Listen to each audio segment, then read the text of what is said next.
Ẹ̀yin èèyàn lé,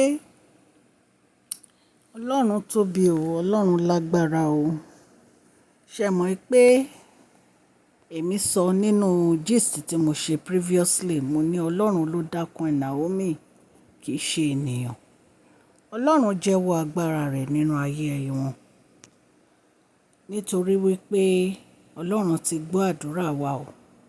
Gbogbo àdúrà tí gbogbo àwọn abiyamọ ń gbà, tí wọ́n ń pariwo lọ́sùn, lósì, lóru, láàárọ̀, Ọlọ́run ti gbọ́ o.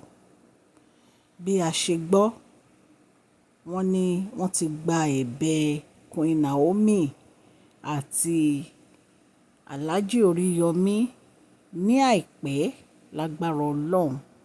Wọ́n á fi wọ́n sílẹ̀. Ẹ jẹ́ kí a jọ gbọ́ nǹkan tí a gbọ́.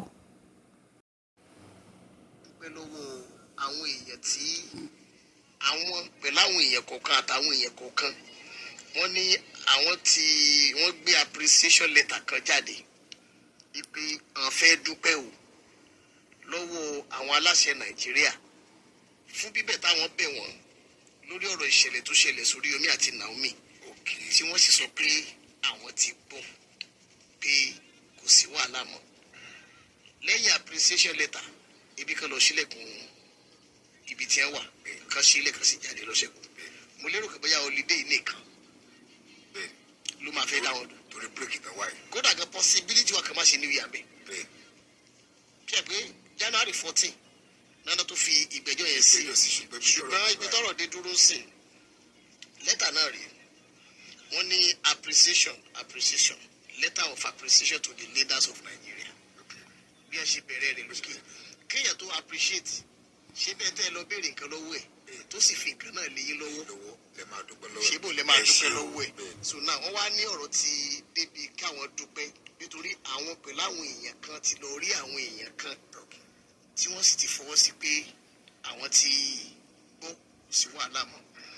Wọ́n wá ní the topmost appreciation goes to Almighty Allah, Alhaji, the beginning and the end. Alhaji. Bí wọ́n ti wá gbé lẹ́tà náà jáde sẹ́nu pé appreciation letter ni wọ́n pè é. appreciation tẹ ọkọ pé Alhaji yẹn tẹ ìpínlẹ̀ mẹ́ta yẹn kó kọ́kọ́ mọ́kàndé ní balẹ̀. Ṣé ẹ rí pé gbàgbọ́ sọ lẹ́ẹ̀kan pé ìfọ̀kànbalẹ̀ lẹ́tà yìí bá dé. wọ́n máa rí àrídájú pé ó ti dé 99.9%. Bẹ́ẹ̀ ni wọ́n tó bẹ́ẹ̀ kan gbé appreciation jáde.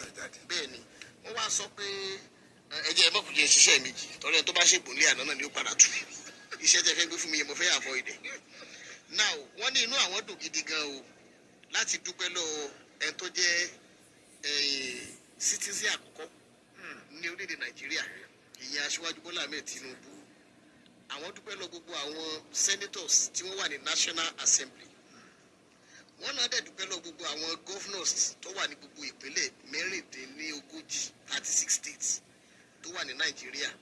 Ẹ máa gbọ́rọ̀ yìí o tó wà Nàìjíríà wọ́n wá ní especially ẹ tó jẹ́ gómìnà ìpínlẹ̀ Ọ̀yọ́.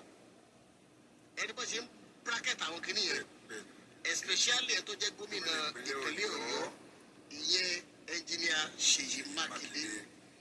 Wọ́n nílẹ̀ tó jẹ́ pé ó ti gbà tọkàntọkàn ó ti gba gbogbo ẹ̀bẹ̀ tí ẹ fọ̀rọ̀ kékeré sílẹ̀ ọ̀rọ̀ tó wà lẹ́yìn ọ̀rọ̀ ńlá ni letter of appreciation. letter of appreciation ni.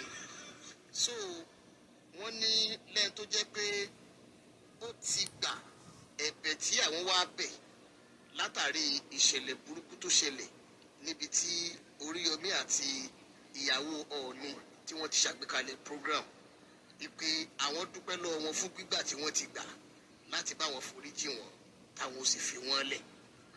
Wọ́n wá sọ́sọ́ wọ́n sàlẹ̀ pé ẹ má gbàgbé o ìpè eléyìí tí àwọn gbé jáde kẹ́ ẹ lè mọ̀ pé ó dá wọn lójú.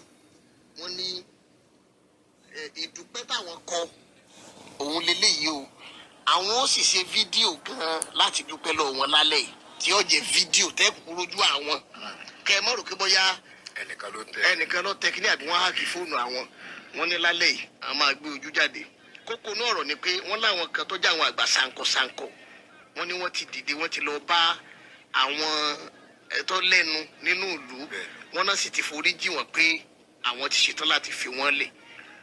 Lẹ́tà ìnáwó nìkan fi dúpẹ́ lọ́wọ́ wọn wọ́n sì láwọn jáde lálẹ́ yìí àwọn ò ṣe fídíò nípa dúpẹ́ o àwọn ti bẹ̀ wọ́n sì ti gbọ́ any moment from now ká mọ̀ retí àwọn mẹ́tẹ̀ẹ̀ta ọdún àwọn méjì ní ẹ̀kọ́ bẹ̀ ṣùgbọ́n bàbá principal náà jáde. A dúpẹ́ lọ́wọ́ Ọlọ́run. Ẹ̀yin èèyàn lé ọ̀rọ̀ lẹ ti gbọ́ yẹn. Gbogbo wa la wà worried nípa Queen Naomi. Ṣùgbọ́n bí a ṣe gbọ́, wọ́n ní wọ́n ti lọ bẹ̀bẹ̀. Àwọn olórí wa wọ́n ti panupọ̀ láti fi Queen Naomi àti Alhaji Oriyomi sílẹ̀ àti principal. So láìpẹ́ a máa rí wọn kí wọ́n jáde a dẹ̀ máa gbọ́ èsì ayọ̀. Ẹ jẹ́ ká fira wa lọ́kàn balẹ̀. Torí mo mọ̀ pé gbogbo èèyàn kò sí ẹni tí ọkàn ẹ̀ balẹ̀ àtèmi tí mò ń sọ̀rọ̀ yìí. Bàbá wa President Tinubu àwọn gan wọ́n ti fọwọ́ sí pé kí wọ́n release Queen Naomi. Nǹkan tá a gbọ́ nìyẹn èèyàn ara lè ṣàfetí yín gbọ́ lẹ́tà tí wọ́n kọ tí wọ́n dẹ́ka appreciation letter ni. Ọlọ́run á dúró ti Queen Naomi o. Ṣé ẹ mọ̀ pé mo ṣe fídíò kan tí mo sọ fún yín pé Ọlọ́run ló dá Queen Naomi kì í ṣe ènìyàn. Ọlọ́run tó dá wọn òun ló ń gbèjà wọn òun dẹ̀ ló ń ṣe gbogbo ètò fún wọn ló dẹ̀ máa dá wọn sí. Mo dẹ̀ rọ gbogbo ẹ̀yin abiyamọ ayé tẹ́ dúró ti Queen Naomi ní agbára Ọlọ́run àní fọwọ́ gbọ́mọ sí o. Ọlọ́run á gbàdúrà gbogbo wa o. Ọdún ayọ̀ ni a máa ṣe o àní ṣe ọdún ìbànújẹ́ o. Mo dúpẹ́ lọ́wọ́ gbogbo etí tó ń gbọ́ mi o ní ilé lóko àti lẹ́yìn odi. Orúkọ mi ni Máṣọ́lá. Yorùbá ni à ń sọ lórí ìkànnì yìí. À ń sọ nítorí pé a fẹ́ gbàgbé àṣà àti èdè wa. À ń sọ̀rọ̀ nípa celebrity gist, royal gist, politics àti gbogbo nǹkan tó ń ṣẹlẹ̀ ní agbègbè orílẹ̀-èdè bàbá wa ní ilẹ̀ Nàìjíríà. Tí ẹ bá ti subscribe, ẹ tẹ notification bell yín so that tá bá ti post any gist ẹ máa rí. Òkè ni ọlá yín á máa lọ o. Ní agbára Ọlọ́run. Ọlá yín ò ní lọ ìsàlẹ̀ o. Ọdún ayọ̀ lèmi àti yín àjọ máa ṣe o. Àjọ máa wọ inú ọdún tuntun tó ń bọ̀ yìí 2025 ní agbára Ọlọ́run ni. Please share this video, like and subscribe. God bless you all.